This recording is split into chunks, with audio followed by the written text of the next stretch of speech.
Hey y'all, you're listening to Diagnosing Sitcoms and Movies, the DSM podcast. We help make mental health more comfortable by using Black movies and shows we know and love and culture to remove stigma. So join our convo with your host, Courtney Copeland, licensed mental health counselor, and Dr. B, licensed professional counselor. Hey. Okay, so first, I have to apologize. It's all my fault, guys. We haven't had an episode come out in like forever and a day. It's all my fault. It's not all your fault. It's not all her fault. It's me too. I ain't shit. I ain't gonna never be shit. Hi, it's me. I'm it's me. School been kicking my ass, y'all, so I just need y'all to pray for me, put me on the sick and shut in list at the church services because it's been getting hard. It's been getting rough. It's just a lot. Girl, you ain't tell me it was this much. I tried to told you. Okay, anywho. What's poppin', y'all? This episode, we are talking about the 2001 stoner comedy, How High? I need money. Damn. Okay, but... How High? Yes. I had to really watch this with a very critical lens as a counselor because usually this was very funny to me. It still is. It still is. And still is. It was really hard for me to watch it with the critical lens of a counselor. I think Redman and Method Man is just so fine that they couldn't be my clients. But two, it just was so funny. They're so cute. It's so funny. And they looked like so happy making the movie. Like, I like seeing them joking and having fun and being goofy. Do you remember when they had a TV show for one season? Yes. What was the name of the show? I have no idea. Probably Redman Method. I think so. I feel like I'm going to go find that. I should have wrote that down. I vividly remember them having a show for one season and watching it every single week, tuning in, be like the groupie that I am. Because the movie did so well and everybody that they got a TV show from it. And the mom played Anna Marie Hansforth. No, what's her name? Anna Maria Horsforth. Her. D. She played the mama on the TV show too. Yeah. I think it is Method Man and Redman. Probably. I just remember the show was funny. Their brand of comedy is right on for me. It's right on for you. And what exactly is their brand of comedy? Goofy and ghetto. Aha. I got it. Glad you understand. And because of that, I have several quotes. I don't know if you would like to go first. And as always, I'm going to sprinkle mine throughout because the quotable section isn't enough for all of the ones that I have. You know what? You just rattle them all out because I know you got them together. Oh, and the name of the show, by the way, is Method and Red. Oh, in case you were, yeah. All right. So what's the number one, hands down, can't start the quotables without saying it, quote on your list? Oh man, when you say it like that. The skin marker, Buddha. Really? She was so extra. What the hell is that? It's the mark of Buddha. It's the skin marker, Buddha. That's how you got to be. Protect yourself at all times, ladies. These Tinder dates and these catfishers and these people that be out here, they don't always be who they say they are. So you got to be vigilant. And I appreciate her. Be weird. Keep yourself safe. Get up out of there if it's red flags. Don't the man look like a whole different person and you go into his house. No. That's you let true. him know you will tie-bow his ass and get the fuck on. Right. All right. That's the word. Message. Here you go. And then, there's the other ones like, the shit on your lip got some shit on his lip. That shit on your lip got some shit on his lip, dog. Yo, and they kept passing it past him. And he's like, don't do it. Ew. They was having an outbreak of something serious. Flare up. Baby, listen, I know Again, wearing a mask protect yourself at all times, people.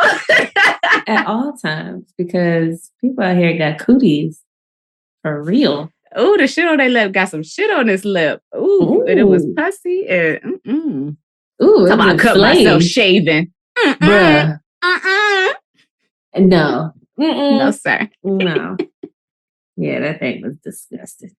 And then I do tell people to buck up, Bart. Buck up. I loved it. My favorite scene is when he's talking for the white boy. And he gets him kicked out of the class. The whole time, like, didn't you know that wasn't him talking? Like, how did you, as a professor, how did you not know that The man wear glasses, so maybe he need his prescription checked. It's far away. He nearsighted, and didn't see that his mouth won't move. I don't know. With all due respect, sir, suck my dick. With all due respect, sir, suck my dick.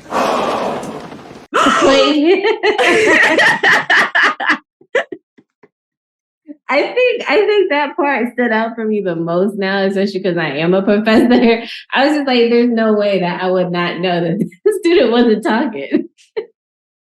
Like, what? But more importantly, if somebody did say, well, all due respect, suck my dick, they got to go. They do. Got to go. You do, yeah. Like, you gotta go. Yeah, I'm good. Don't come back. No, don't. Yeah, I'm pretty much done talking after that. I wonder that. if Harvard approved use of their name for this movie. I mean, they're so big. Like, how can you gatekeep the name so much? I mean, there's people who wear Harvard sweatshirts who can buy a Harvard sweatshirt without having gone at fucking Forever 21. I don't know why I put an F right there, but yeah. You really meant that. I did, because it is a little annoying. You know what I'm saying? Like, how dare you? But, I lived on a street named Harvard once. I think that's the closest I've ever been. But is Harvard University the only Harvard? No. There's other Harvards. I don't know. That's the only Harvard I know.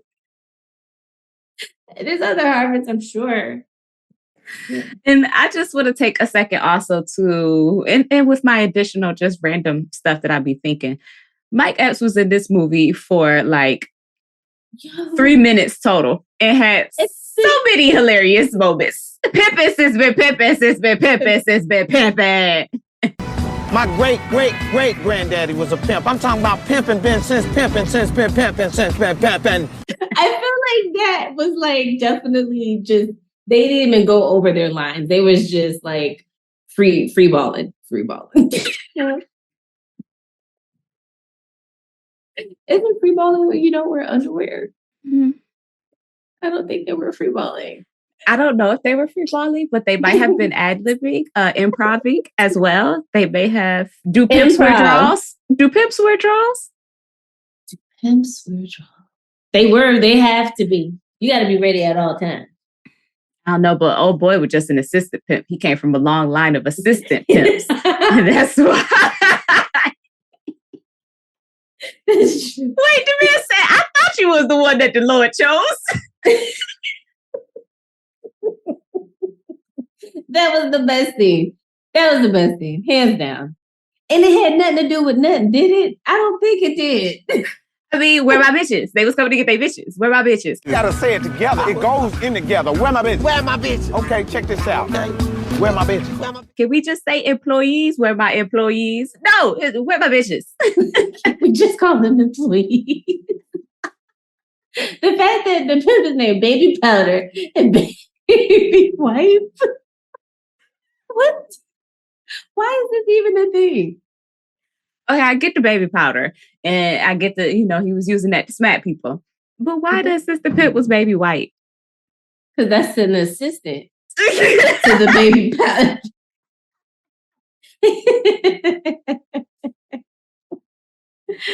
Baby powder is good, but you can't do a lot without the baby wipe. Oh man. Okay. So what else? What other quotes do you have?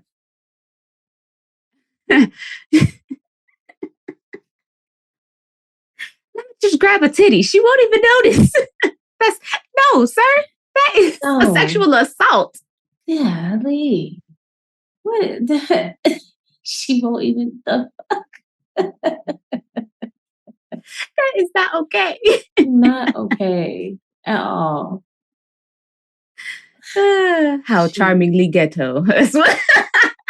Right. Okay. Yes, sir. Dean Kane, sir.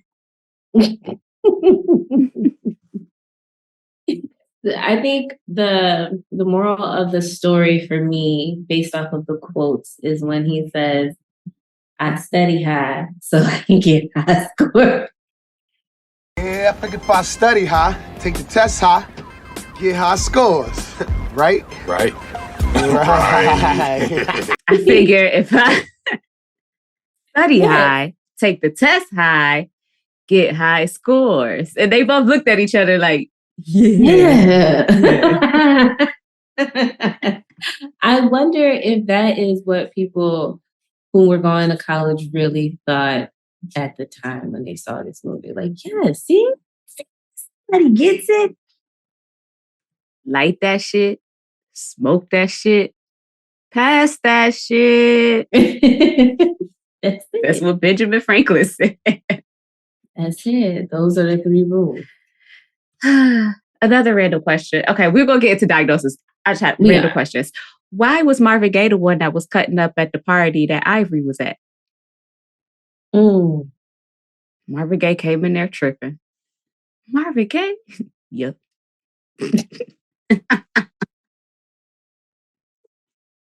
Yep. Yep. It do be the one. It do be the one. Well, we fucks with each other.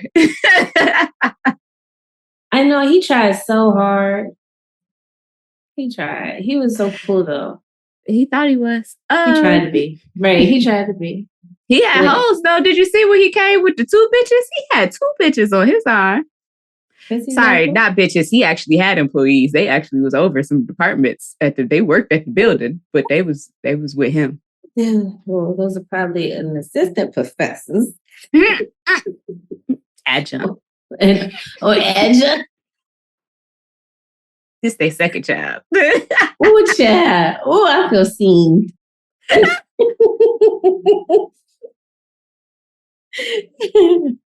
Man, the dean just kept getting his ass just chewed up. And I just, the bird seeds, with the, what is it? The grease lightning, there's just exploding. Girl, yes. What would I do if I came into my room looking like this? My office. I couldn't even tell you. Lord have mercy. All over your expensive oriental rug that you got in your travels. I know the bitch that make these. You know that bitch. Yeah, I know that bitch. Yeah, I know that bitch. Yep. I would have had an attitude. Absolutely. Mm-hmm. Well, pimps go through this shit from time to time. Well, right. He was just I think it's really interesting that he was the dean. He did very good portraying a dean. Oba Babatunde? Yes. Oba Babatunde. What else did he play in? He played Barry Gordy. That's it. Yes. I was like, I mean, he's done a lot of other stuff, but I know that when you asked me that question, the answer to it is he played Barry Gordy. That's why I just loved him. No, that's so nice. Yes. I was like, why he had to be the dean, but he did it good. He did a great job. He's a good actor. I like a lot of the movies that he's in. He always does very good to me. With his little tiny self. Him and Hector Elizondo just look at each other right in the eye with their short selves. Oh, Like my Dean, this is Boo-Foo. Boo-Foo. You remember Fubu? Is it coming back? I feel like it's coming back. Maybe not. I've seen people. I've seen us non-Black people wearing them. Oh. Mm-hmm. Okay. So it's coming back, but not. I think that answers your question then. I think that answers your question. It does answer my question. Shout out to LL Cool J doing the subliminal FUBU ad in the Gap commercial though. What? Great rappers who also has a song with Method Man and Redman. Anywho, getting back to the actual movie of How High. Sorry. Yeah, we're gonna have to edit all of this. We're gonna have to edit all of this, Daniel. We've been talking a whole lot of just nonsense. I put some quotes in there, so we keep something. Anyway, yes. Get into this diagnosis. Yes. So, who would you like to do first, ma'am?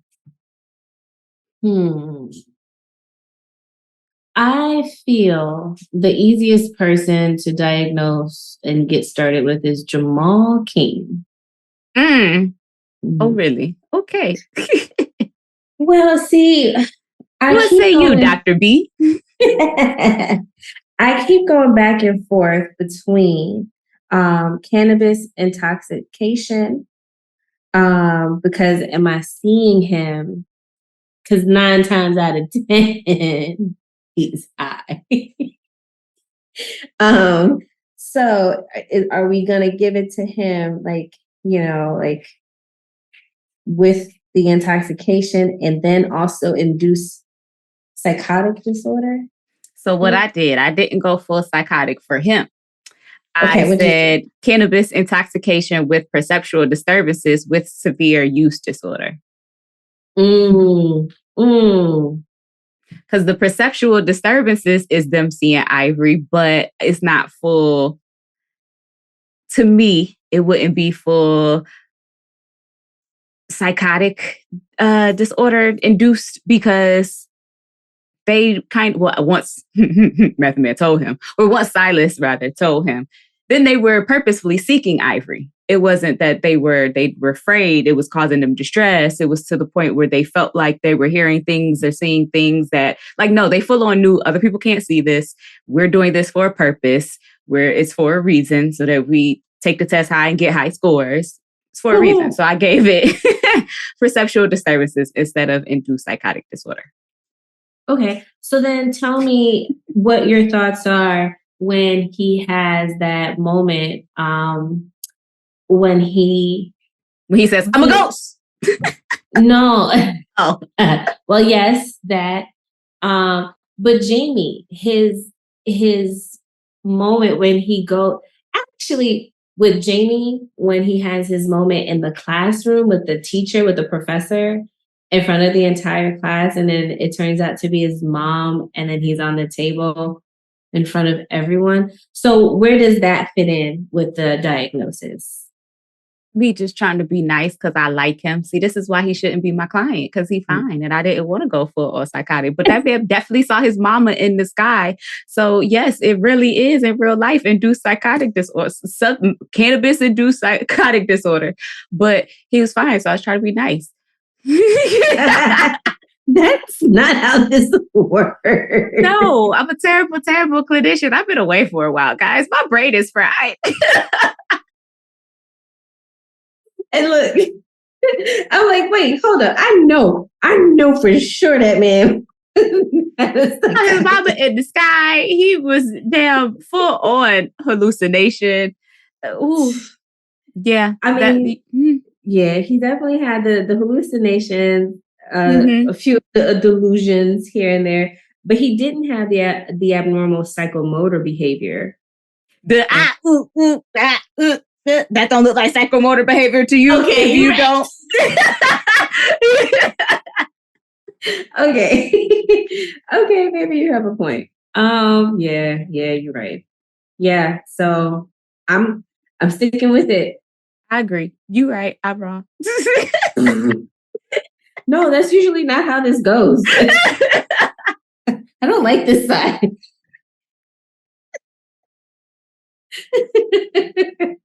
And it's funny because now I'm teaching this as a class.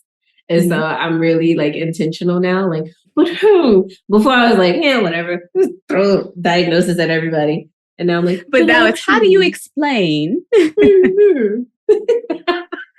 Shut up. and I grew up. You in the New Testament. Yeah. All right. I'm trying. And you got yours tabbed out like you really reading it and everything. Look at you. I love the noise. For the people who are listening and not watching on YouTube, I am merely joking and being facetious when I say New Testament. Definitely talking about the DSM-5 text revised version, but not these diagnoses are not in the Bible because that's not what the Lord shows. It's not. It is not. So yeah, I really feel like with him, that would be the main disorder. I agree with that being the main. I also gave him the Z code of educational maladjustment and discord with teachers and classmates. Yes. Yeah. And he got severe mama issues. And Jamal was low-key a bum. Yeah, I was out here trying. Jamal was like, no, I'm trying to marry Jamie, make her my future ex-wife, and live off of that, and we good. My future ex-wife. I just can't.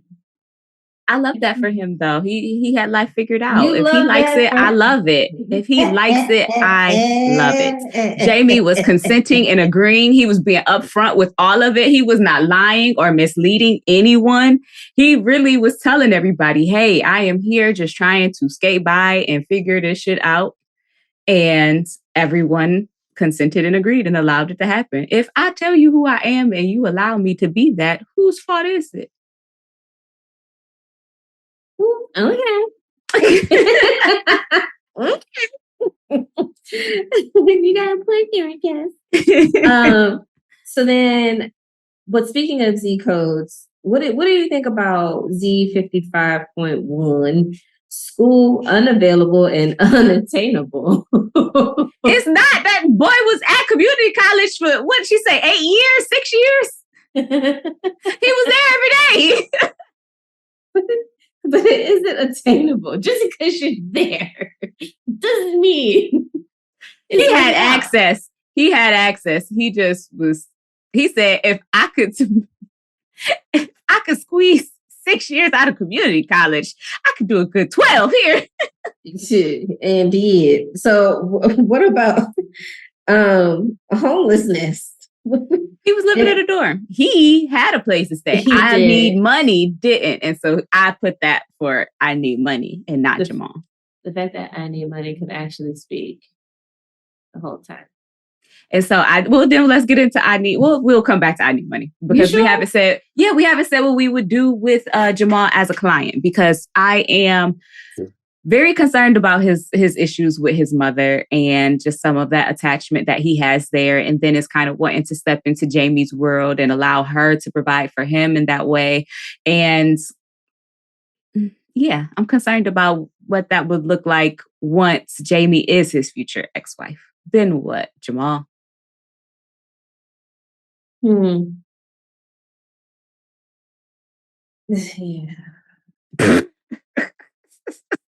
You know, my prognosis, I feel so bad because it feels like it's poor for Jamal, especially with his relationship with his mother. Do you see him and his mother?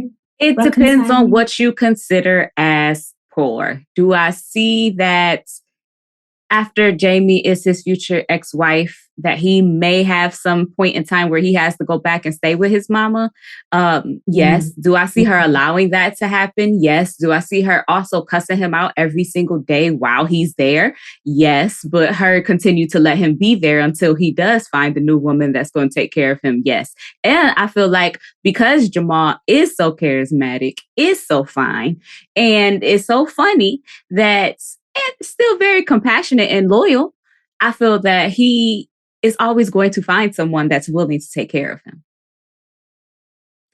Does that mean that independent living skills will develop for him and that he will have it off? No. But do I feel like he'd be all right? Yeah. If that makes sense. So it just depends on your definition of poor or fair prognosis. Well, I really don't see him. I feel like Jamie is actually going to make him be accountable for his BS. How do you see that? Just saying. Okay. That's fine too. And I could see her actually getting along with his mom and them actually joining together to hold him accountable, even if he does get a divorce. I think that they will join forces because Jamal not leaving that relationship without getting her pregnant at least one time. So they would have a child, and his mom and Jamie would work very well together in ensuring the safety and well-being of child or children.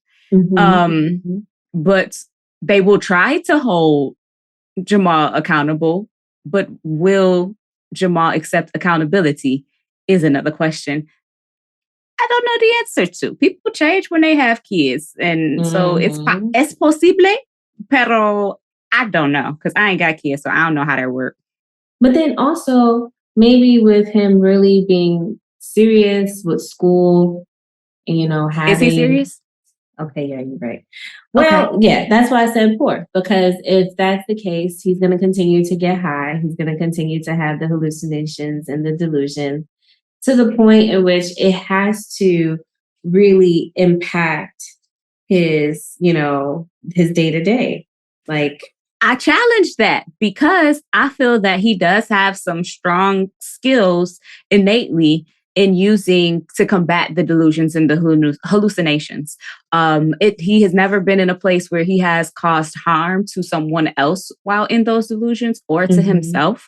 Also, as soon as when he was like, I'm a ghost, he said, I don't know why that's so funny to me, but he immediately engaged in reality testing and then said, well, let me try that out. Like, okay, let's figure out what is real and what's not. And then he punched the car and he said, he a ghost, man. He said, oh, okay. Should have said that shit. That explains everything. Got me out here trying to put my hand through the shit. Like, he immediately engaged in reality testing, saw what was real, saw what wasn't. He recognized, I don't know, the situation with mom being in the sky while he was rowing, because everybody was like, who's that woman? Like, they could see it too. So that was kind of trippy. Right. But well, yeah, trying to make it seem like he not bugging. Stop it. Or was just a part of his perception too, that other people could see it? I don't know. But then there was the incident with the teacher, presumably filling him up on the table in front of the whole lecture and then turning it to his mom. Those, he immediately recognized, okay, that was not real. I'm going to excuse myself. And so if people around you become accustomed that you have this going on, they'd be like, okay, Jamal having one of his episodes again. When he come to, he gonna leave, take his minute, he'll be back. My concern is just the fact that he's having the visions and dreams or visions of his mom. It's always mom. Mom is in all of them, except for Ivory. That's what we really need to work through. I would send him to somebody that can do some psychoanalytic work with him so we could get to these issues in attachment with the mama. Some shadow work. And that Jahara's window. And no, but I do feel like that she is honestly the subconscious version of himself. And so when he needs to be reeled back in, or he needs to, you know, kind of do or accomplish something, that version or he hears her, but it's actually a part of him that now she's become a part of him and how he thinks and organizes his thoughts around the world.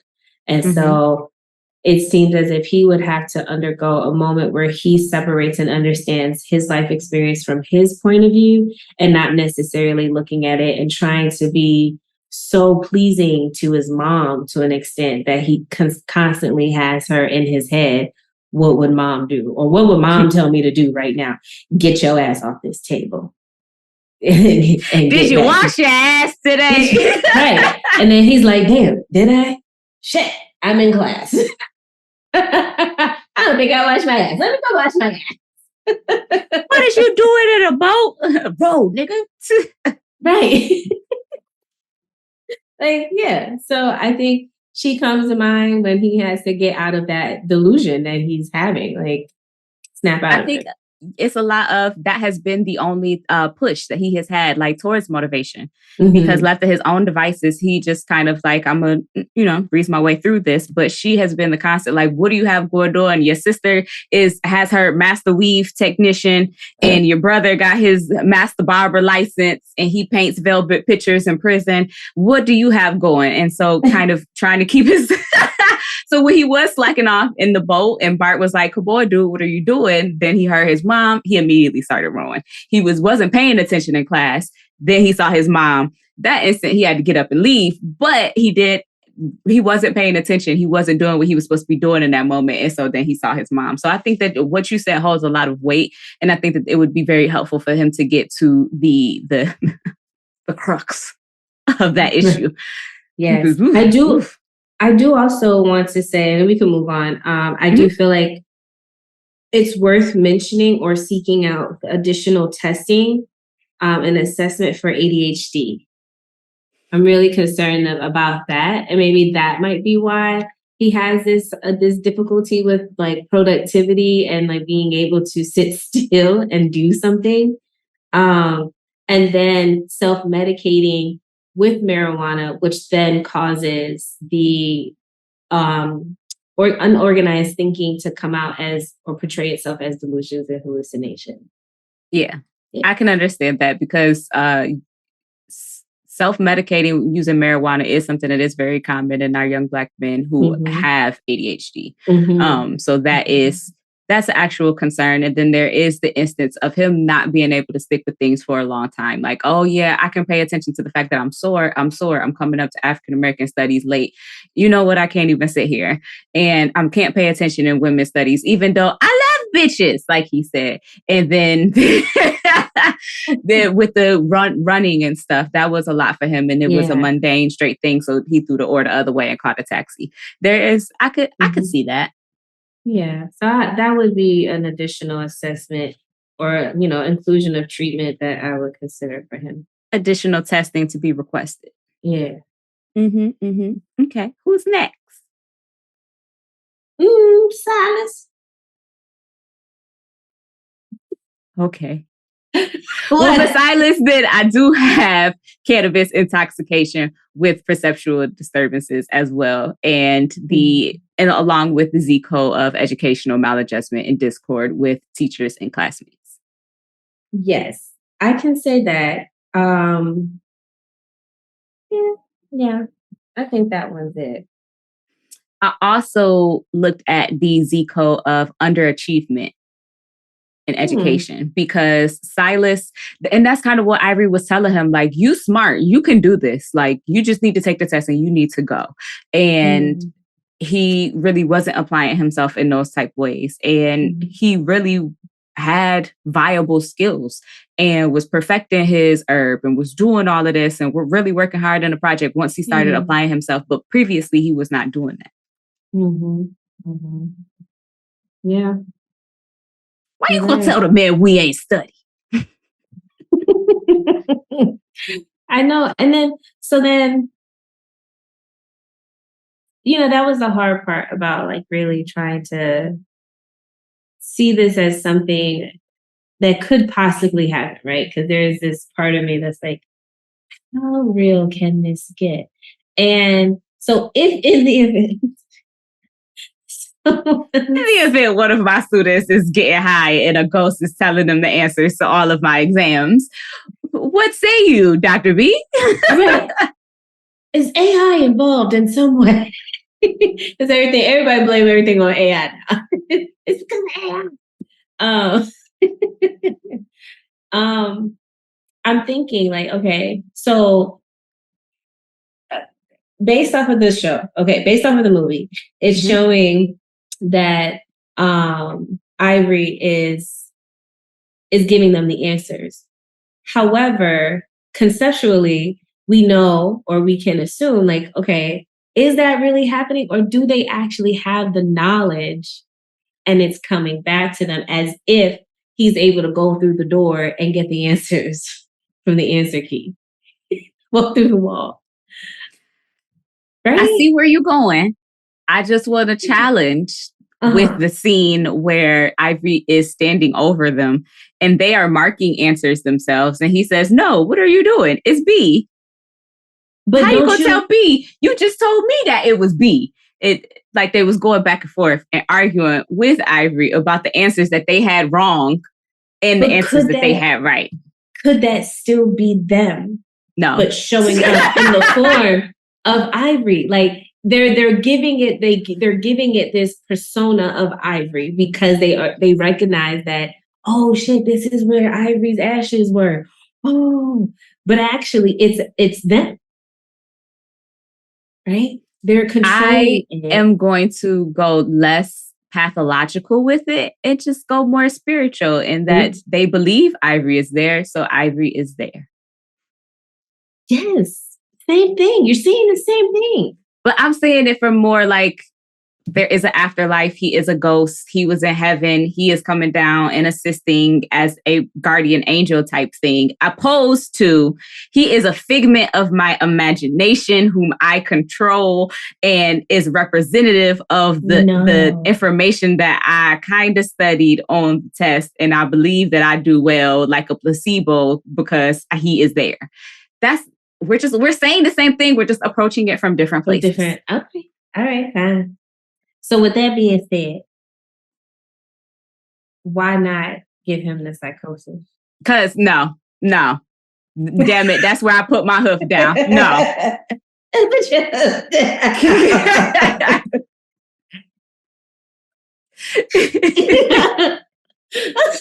Okay, Alpha, then put it down. Literally, because heifers have hooves.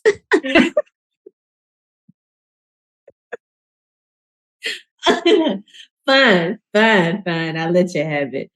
Who's next? But no, I'm saying, what other episodes did he have besides perceiving Ivory and the elf that jumped out of the lady wall when they was getting their score? I don't know. You're right. You win. You win. But I felt that Silas had a lot of strengths. Silas was very goal oriented. Silas had, I liked the way that he engaged with Lauren. I think that I see that potentially either growing into a healthy relationship, or even if they don't see like a relationship that continues to fully bloom, I still see them having respect for each other. Silas was all right with me. This was, however, my first time recognizing that Method Man was skinny, because it was the 90s and so they wore baggy clothes. Every time I see him, my whole life, and when he was in Wu-Tang. And then so when he had on that beater, he was passing the weed back and forth. Yeah. I was like, this man is skinny. Yeah. I remember being young, being like, I didn't know he was the skinny. I'm thick now. Ooh.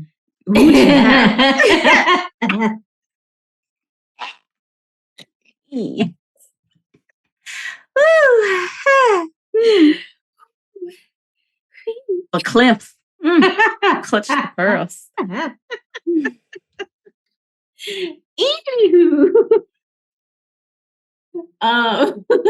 What is your prognosis for Method Man? Get it together. I can't. I feel like men on film. Oh my God. That man is something else, ain't he? Oh, he fine, child. Oh, he fine. Ooh, he fine. They both fine to me. Yes. Method Man aged better than Redman, and like he work out, but it's on handsome. It's so fine. It's so fine. It just made me think of that episode of Jamie Foxx where they was fighting over that girl and they was in the studio. Serial killer. And I was like, why is she mad? They both want you, girl. They both want you. Okay, anyway, that's not how high. Okay, so coming back. Not a conflict at all. See the problem. There's enough for me to go around. I'm sorry. I forgot where it was. Hi. I'm mad.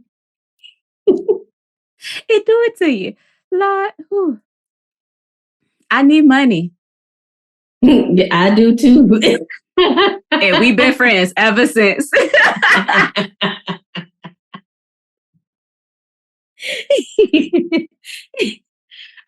So that scene when he pulled up and he actually becomes their roommate.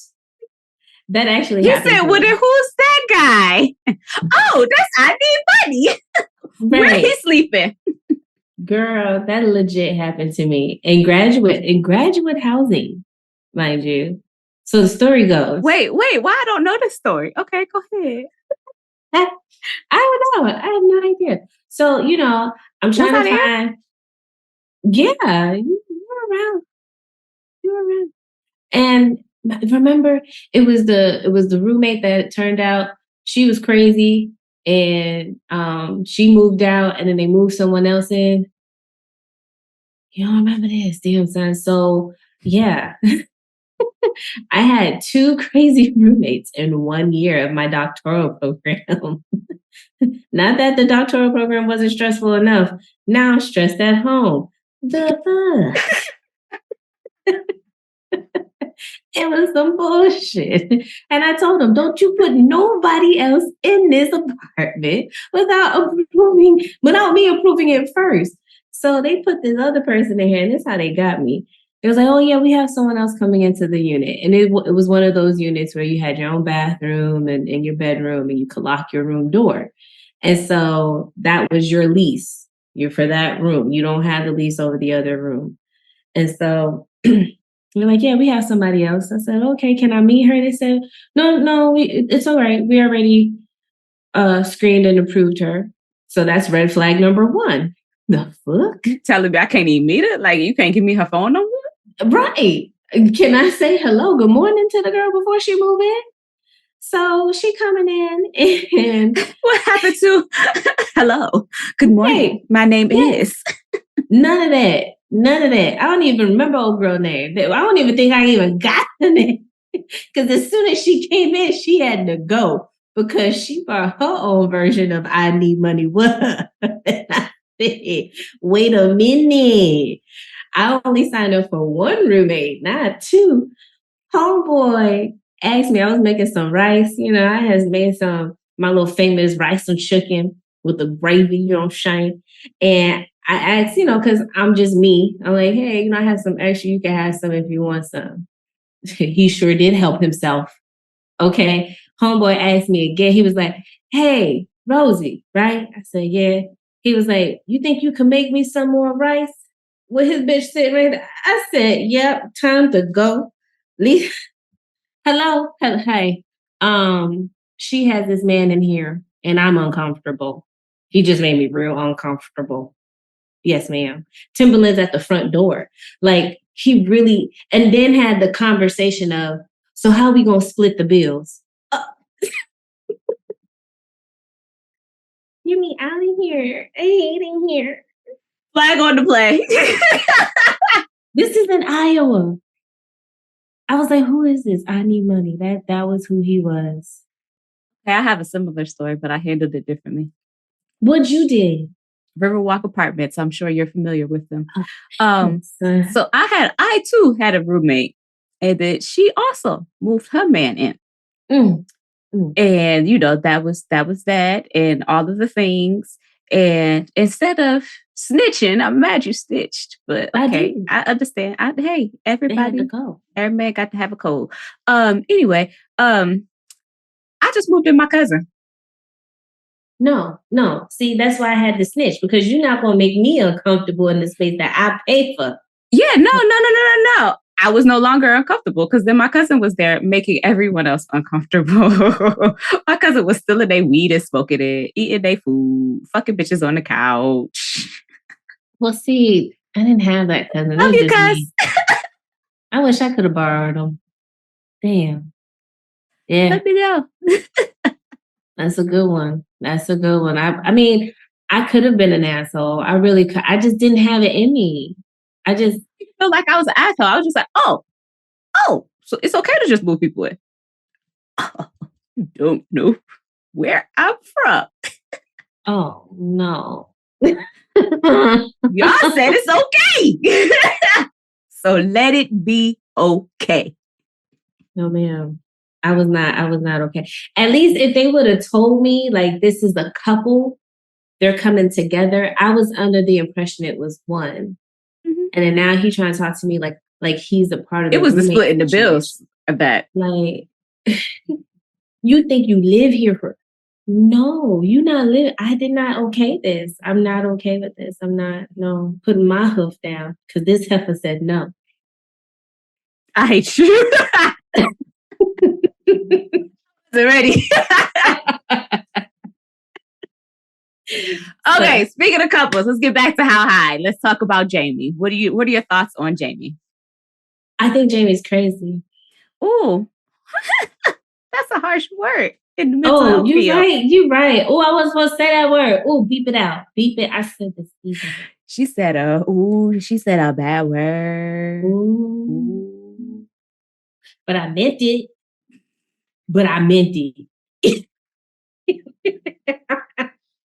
No, I feel like, with Redman, Jamal, he met his match with Jamie. That's you ever smack your mother around and right. It's still a car. Oh, yeah, you ever steal your mama's car and smack her around when she asked you about it? No. What? Oh, that's... I did get arrested once, but my mama dropped the charges. Close enough. Like, what? You'll do. Not a felony, but you'll do. I can work with it. It was just so, what the... Yes. I'm good. Okay, so I did not say crazy. I gave her oppositional defiant disorder. I could see it. So I felt that some of the criteria that she met is the touchy or easily annoyed, because she the Cedric step aside, and the angry and resentful. Definitely felt like she was resentful towards her father, possibly for all of the time that he has to put into campaigning and his career in order to be vice president of the United States. That maybe she didn't get the attention that she was wanting, seeking, desiring, and so she does things to show out. And this is how she does that. This is aligns with some of that vengefulness, deliberately annoying others. She's purposely trying to get on her father's nerves. Mm-hmm. And she thought it was funny when they was talking into the thing. We can't be fucking around no more. We can't be da-da-da. If my father were to lose his campaign, I just don't think I could live with myself. So like she was doing all of that on purpose. Actively defying or refusing to comply with requests from authority figures or with rules. Definitely could see that. And arguing with authority figures. Okay. I'm definitely on board with that. I wasn't going to diagnose her other than like, she just this interesting bitch ooh, ring. Where did that come from? Damn, now she got to be bitches. Where's my bitches? Yeah, so she was just one of those characters where I was like, okay, you're interesting. I don't know if I need to diagnose you, but she didn't get one. That though is kind of how I felt about Lauren, because she very much just gave me victim of like patriarchy, classism, and racism. Like I owe everything. I wouldn't be here if it wasn't for his family. So I got to be his woman, and I've known him my whole life. So I got to be his woman. Like he owed me. What type of shit is that? We is free, Lauren. Yes. So I think she has a relationship distress with intimate Yes. partner. Yes. Yeah. That would be the source of counseling. Yeah, we need to empower Lauren. There lots of self-empowerment is what we would be working on with Lauren. Because what do you want, Lauren? What are your wants? Yes. Let's define those. I mean, she wants to look up. Do they need to be in a man? Because I also don't like that you jump straight from Bart into a relationship with Silas. True. That was really quick, but she didn't want to be in a relationship with him. She was just doing I'll jump into a relationship with Silas too, though. So. Okay, not jump, baby. I'll just slam into that bitch. I mean, how did I get here? I don't know, but I'm here. Yeah, here I am. But aside from that, so we definitely would have some work to go on with if Lauren was one of our clients. I do see her though with her interest in the work that she's doing and discovering the bong and doing the thing. She does have a lot of strength. She does have a lot going for herself. She's developing a career. I do see prognosis being well for her as long as she is able to tap in with her own values, what it is really is that she wants for herself and how to attain that in a safe way, because we also don't want her to put herself in a situation where she does have to leave Harvard because Bart's family does something horrible to her. So we do want to make sure that we are safety planning along the way for that as well, making sure that she is financially secure and all of those things before any large shifts happen so that she is protecting herself. What would you do with Jamie if she was your client? I would definitely continue to empower her in doing like the career things that she's, most interested in, having her focus on herself, some of the things that she wants to achieve outside of what other people may or may not be able to help with. And yeah, I think that's it. Like, it would just be really just allowing her space because I'm so. You talking about Lauren or Jamie? Lauren. Oh, Jamie. Oh, I was talking about Lauren. My bad. We talking about Jamie. I don't like her. Sometimes we don't like our clients, guys. That's real shit. We have annoying clients who in real life we would never even speak to, but we have to show up and provide these people services. And that's important information to take in. Like how you're annoying me in session right now is probably how you annoy other people in your everyday life. And so this is good data for me to take in and recognize. And then, okay, let's see how we work with this. Is there a way that we can use any of this? And if not, how you unlearn it? Please, because it's not cute. Like it's just not. Ugh. She's so annoying to me. Like she just gave me spoiled, privileged brat. And she was. I struggle with that. That's me being well aware of myself. I am a better counselor as I know myself. And sometimes I can find myself having a little less patience with individuals who come from a certain space of privilege and aren't aware of their privilege, right? And so then I have to have that moment where I have to self-reflect on why that bothers me and why it makes me uncomfortable. And it's because I've dealt with a lot of hard things and I had to learn how to adapt and be nice to people and how to be cordial. Even if I don't necessarily agree or like them, I have to be cordial. I learned that. And I felt like she didn't necessarily have that. And having to go through that with her would be really challenging for me as a counselor. So how do I see myself working with her? Really going through and kind of tackling those interpersonal things for myself. And then helping her become aware of some of the things and how she shows up in spaces and expectations within her relationship, whether that be from Jamal or from her father. That's all I have. Definitely. I think the biggest landmine I would try to avoid is just getting into any type of power struggles, especially with Jamie specifically, but anyone who has ODD is just not getting into that back and forth. Matter of fact, girl, you the expert. You are the expert of your life. No one knows your circumstances and your situation better than you do. So you inform me, ma'am. Help me help you.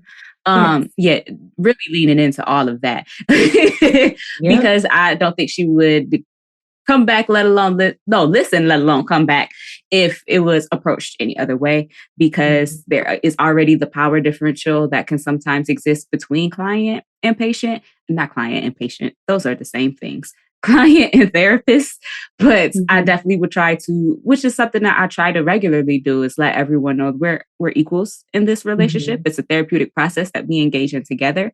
But I would want, girl, you the boss. I'm just the assistant. Yeah. I come from a long line of assistant. That's it. I come from a long. Yes, that's it. Let her know. I'm here to help you. I am at your service.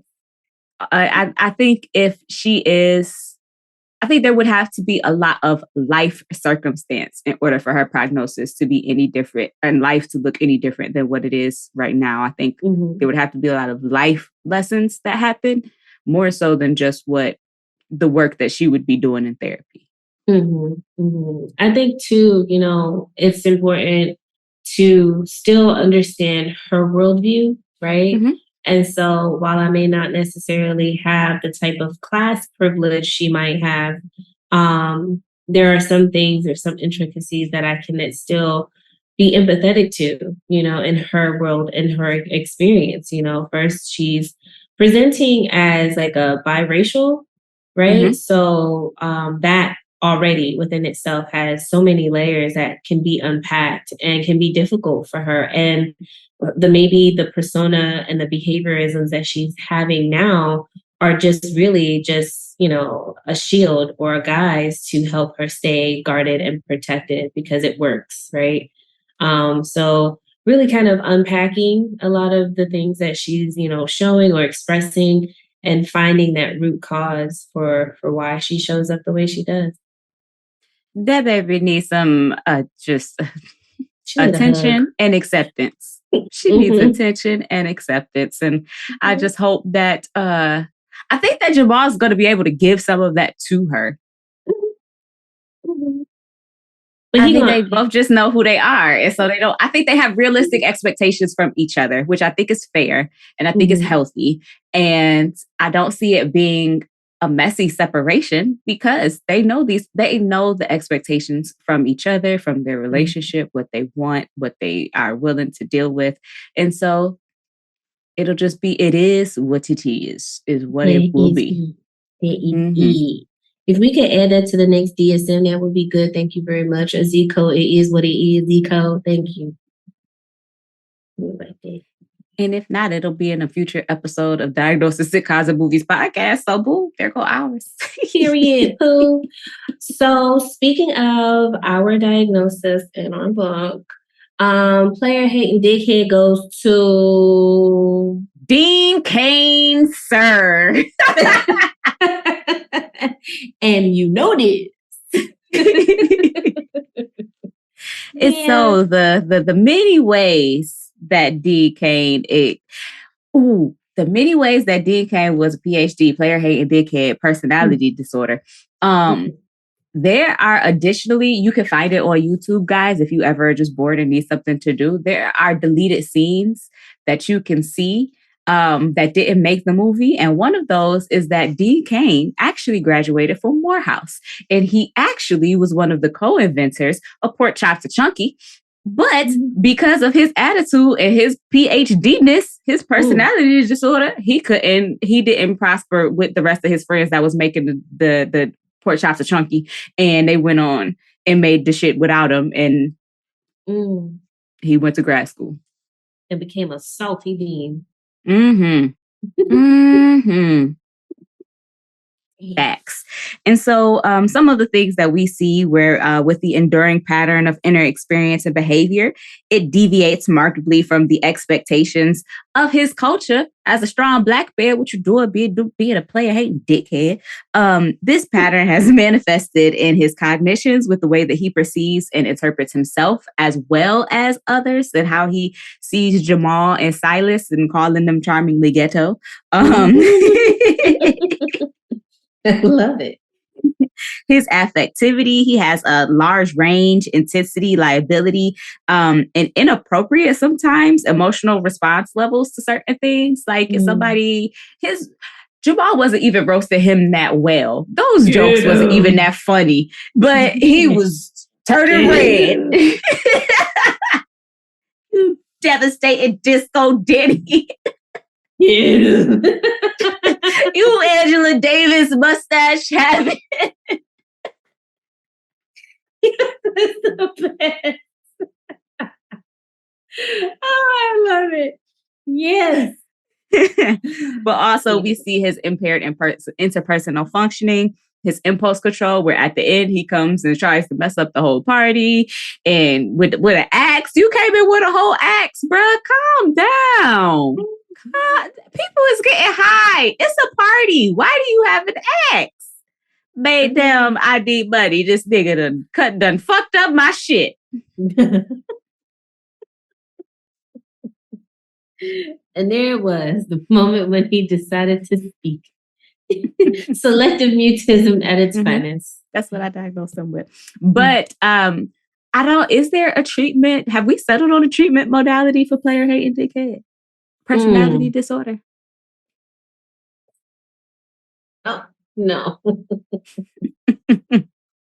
Well, I mean, it does. We can go on and how this enduring pattern is inflexible and pervasive. There might be no treatment for it. It leads to clinically significant distress or impairment in social, occupational functioning, and other areas that are important to your everyday daily functioning. And it is a pattern that is onset and can be traced to at least early adulthood. So he was being a player hating dickhead with Pork Chops and Chunky, and he still is being a player hating dickhead with Silas and Jamal.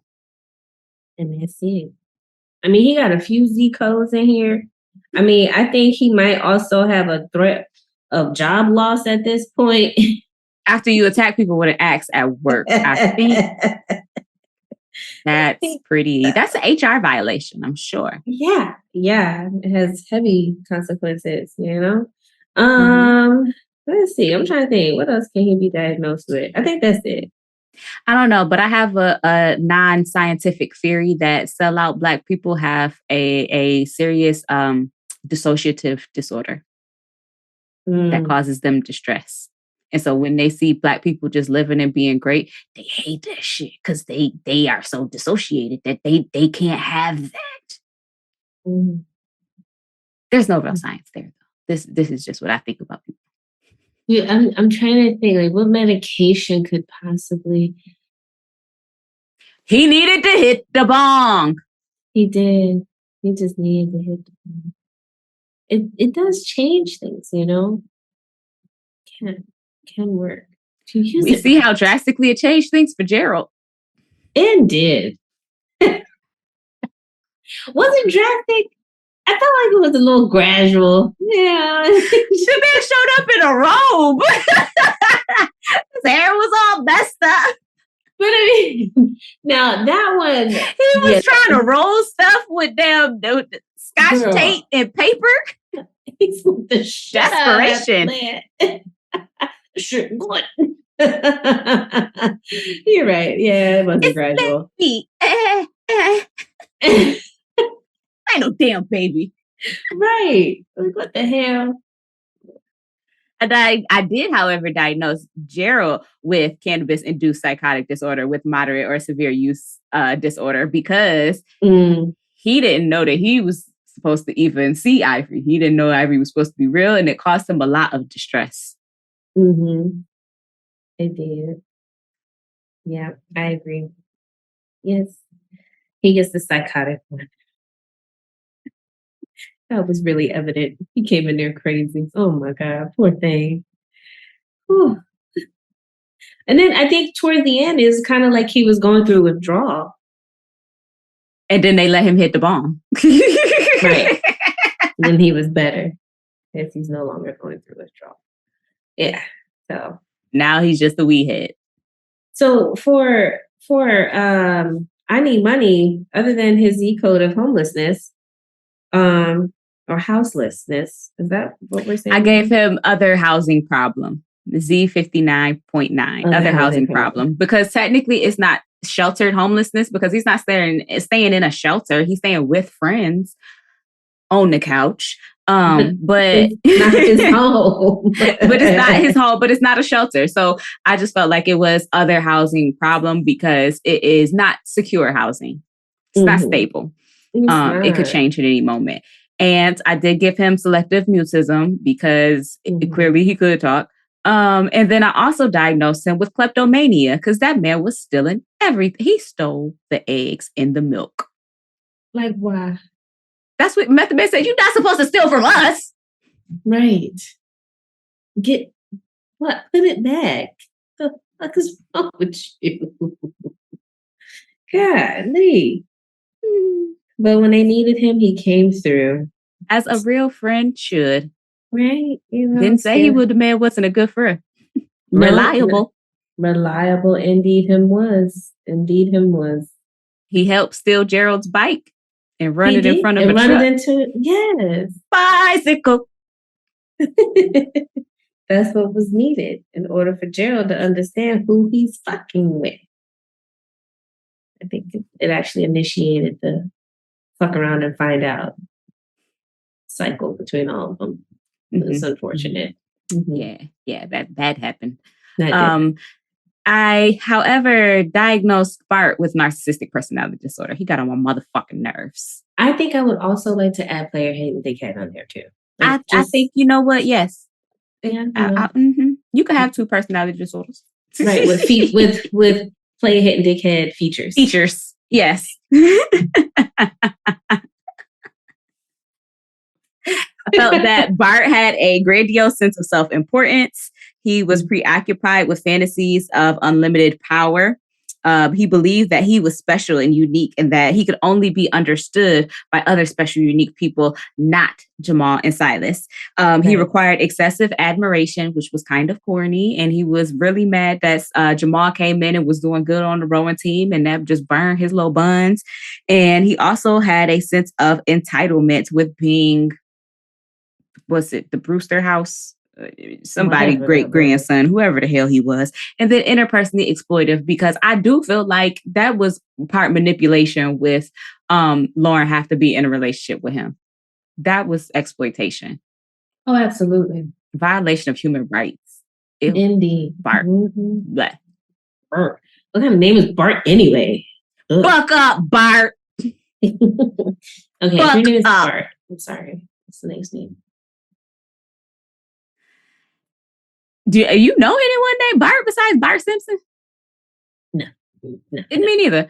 So there's that. We love you, Barts. All of the Barts of the world. You know who I didn't expect name-wise to be named Twan was Twan.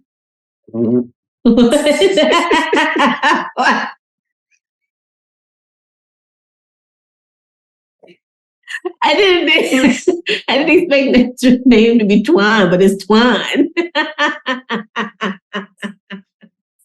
You East Coast? Far East Coast, but he definitely threw up the W's when he said it. So I was like, sure did. Okay. Yeah. So all right, Twan. Yes. And I did give him a Z code of acculturation difficulty. Oh. He was learning America. Mm-hmm. Yeah. It was. But he was doing so good. You broke him.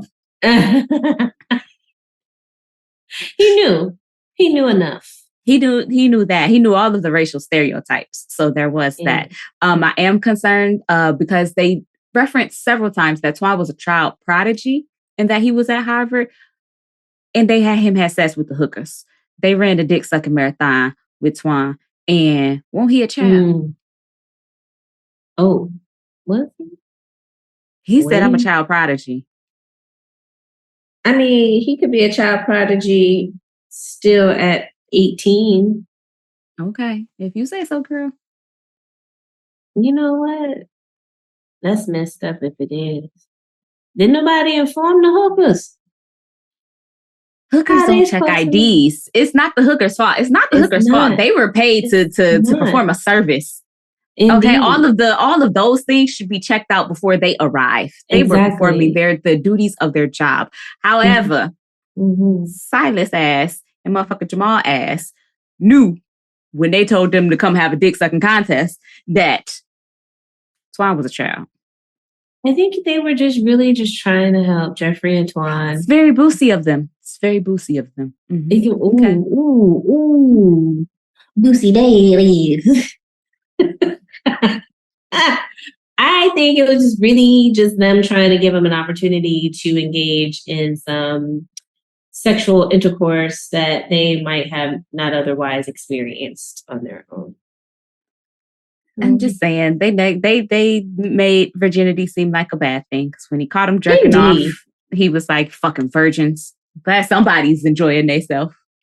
I know, and it wasn't even like, was it a porno, or was it just something really random? I thought a titty was out. I could be wrong, though. I can't remember. Either way, Twan was a child, but he was fucking on end table ass and whole lot of back, or whatever the ladies' names were. I can't remember. I only call you hoes because I don't know your name individually.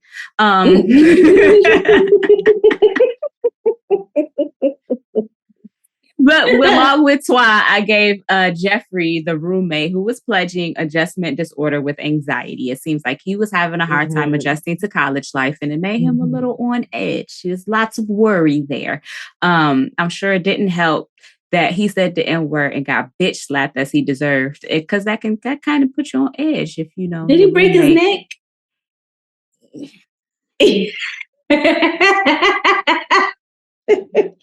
How you gonna talk when you're supposed to be shutting up?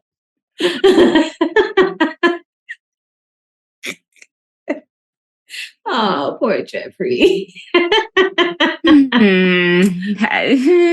He signed up again. When you consent to the things, when you sign up for it and then the things happen, who's to blame? Right. Not I. I made a complaint. I snitched. I said, not no more. I need money. Get out. However, I said, oh, you think I need money? Let me show you I need money. Oh, shit. I didn't realize that's how that situation played out until I look at it now from this adult lens. Ooh.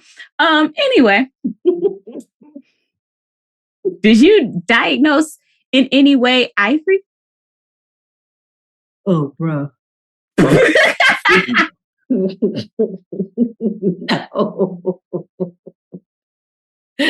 I was like, well, he gone now. So. Yeah, I'm not, what was it, Casper Daddy and Whoopi Goldberg. I can't therapize the ghosts. Right? You know, it's a damn shame with it happened to Ivory. You predicted that shit too, man.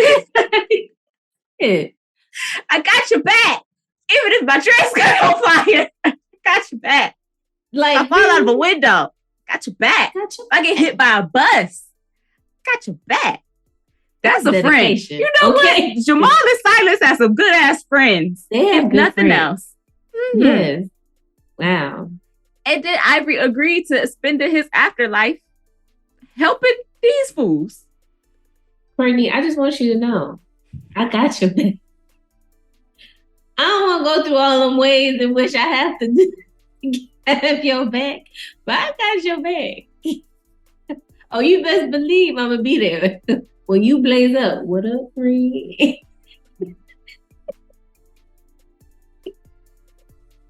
Hashtag. Light that shit, smoke that shit, pass that shit. Oh, man. That's everybody I have. I didn't diagnose Baby Powder or Baby White because pimps go through that kind of shit sometimes. You can't, you know. Yeah. Yeah. Don't nobody say that now, nada, like you say that now, nada. Had not been for the Lord, I wouldn't have not had a now another bitch come into my life. Not a now another bitch. Nobody say that now another like you say that now another. Not a now another bitch. I think that's a great place to end the episode, guys. So if you would like to support the show to help us get more content out to you all, you can visit our website and follow the Support the Show link to become a Patreon member or donate on our Cash App. Now we're happy to get the kind of money that jingles, but we'd rather the kind that folds. As always, be sure to follow us on Instagram at the DSM Podcast, and you can subscribe to our show wherever you get podcasts. While you're there, go ahead and leave us a comment because we are counselors and actually care about what you have to say. Go cop that merch. Until next time, peace. Okay, bye, you cinephile.